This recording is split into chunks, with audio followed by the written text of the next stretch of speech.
Watch how fury explodes in the House of Commons as Lee Anderson refuses to back down after accusing Keir Starmer of lying live in Parliament. The chamber erupts, the Speaker intervenes, and chaos follows instantly. Before we continue, hit like and subscribe to Britain Daily for more explosive political coverage. Let's watch this explosive clip. Lee Anderson. Thank you, Mr. Speaker. The problem the Prime Minister's got is no one believes him. The public don't believe him. The MPs on this side of the House don't believe him. His own gullible backbenchers don't believe him. So does the Prime Minister agree with me? He's been lying. Prime Minister, please. Sorry, we don't use those words, and I'm sure the members withdrawn it. Mr. Speaker, I have the greatest respect for you and your office, but I will not withdraw. That man couldn't lie straight in bed. Order. Mr. Anderson, you'll have to leave. Phil Brettle.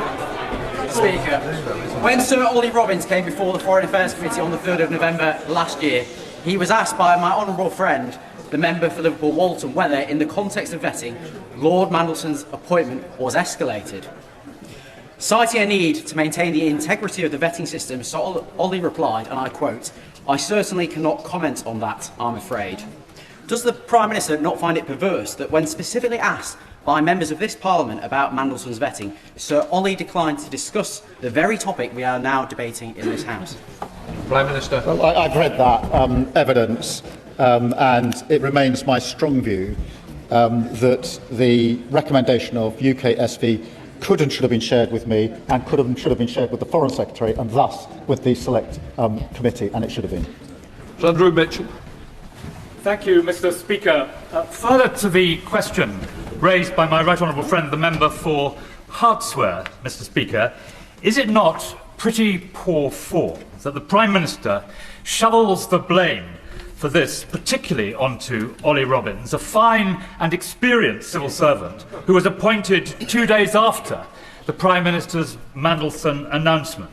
Surely, Mr. Speaker, the buck stops at the top. Prime Minister. Can I say again, Sir Ollie Robbins has had a distinguished career, and I've worked with him over a number of years.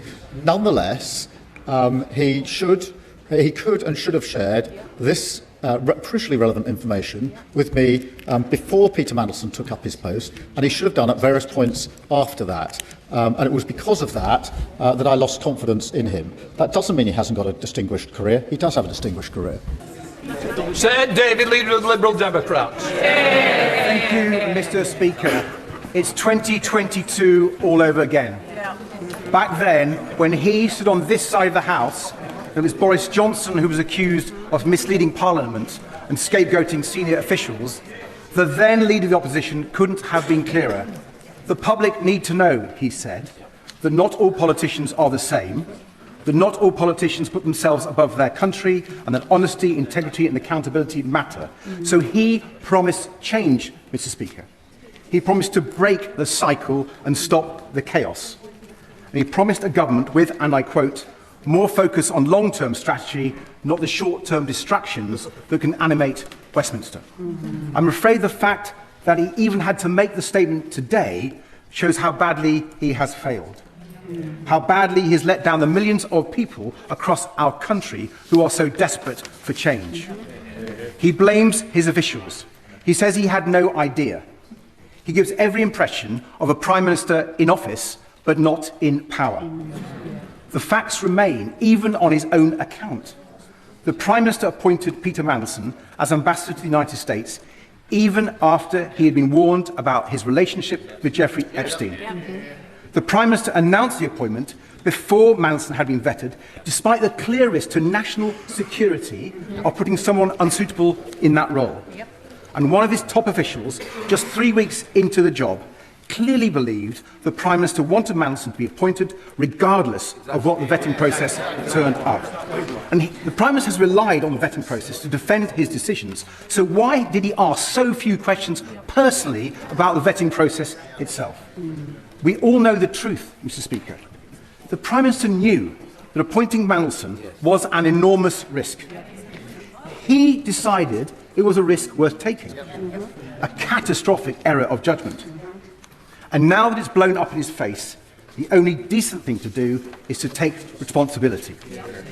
Back in 2022, the Prime Minister rightly accused Boris Johnson of expecting others to take the blame while he clung on.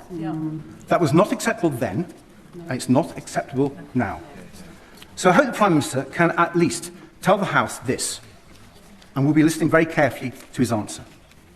Was he given advice by Simon Case, the then Cabinet Secretary, that the necessary security clearances should be acquired before he confirmed his choice for US Ambassador? And did he follow that advice? Yes or no? Mr. Speaker, after the years of chaos under the Conservatives, we needed a government focused on the interests of the people, the cost of living crisis, the health and care crisis, our national security. We needed a government of honesty, integrity and accountability. So will the Prime Minister finally accept that the only way he can help to deliver that is to resign? Prime Minister. Mr. Speaker, I set out in my statement the full facts. And in September, when the Bloomberg emails came to light, I asked the Cabinet to review the process, then Cabinet Secretary to review the process. He told me the process was as it should have been. And as soon as the information about security vetting came to light last Tuesday, I asked for the facts to be established so I could update Parliament. He asks me about the announcement before developed vetting. He's heard the evidence that I've given to the House from the former Cabinet Secretary and from the former Permanent Secretary. In relation to the advice from Simon Case, Mr. Speaker, when I asked the former Cabinet Secretary to review the process after September 25, he specifically addressed whether the process had been followed by referencing the Simon Case letter and assured me that the process was the right process to have followed. So in answer to his question, that was specifically looked at by Sir Chris Wormold in the review that was conducted in September of last year. Dame Diana Abbott. Sorry, Diana Abbott.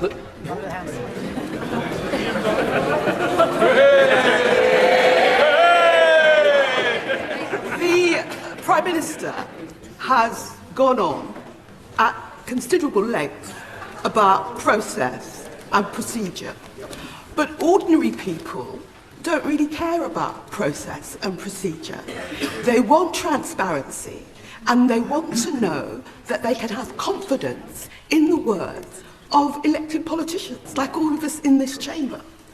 On the question of Peter Mandelson, it was in the 90s that Peter Mandelson had to resign from the Cabinet for the first time because of his dealings with the millionaire Geoffrey Robinson.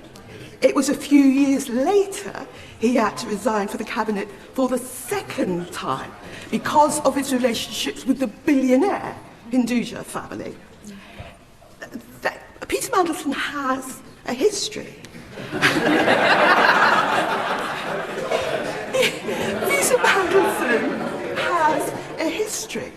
And what this House wants to know is why, knowing Peter Mandelson's history, going back now 30 years, and given what has been known, it's one thing to say, as he insists on saying, nobody told me.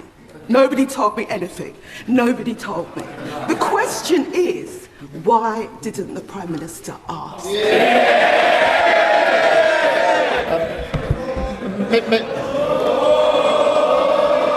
Mr. Speaker, in relation to her question, let me be clear. I should not have appointed Peter Mandelson. As soon as the further revelations came to light, I asked the Cabinet Secretary to review the process so I could be assured about the process. He wrote to me on the 16th of September, setting out the conclusions of that review and assuring me the process had been followed properly. What you've just watched was one of the most explosive Commons moments in recent memory. Lee Anderson crossed a line the Speaker had already warned MPs not to cross, and yet he refused to withdraw a single word. That moment captured something much bigger happening in British politics right now, a complete collapse of trust.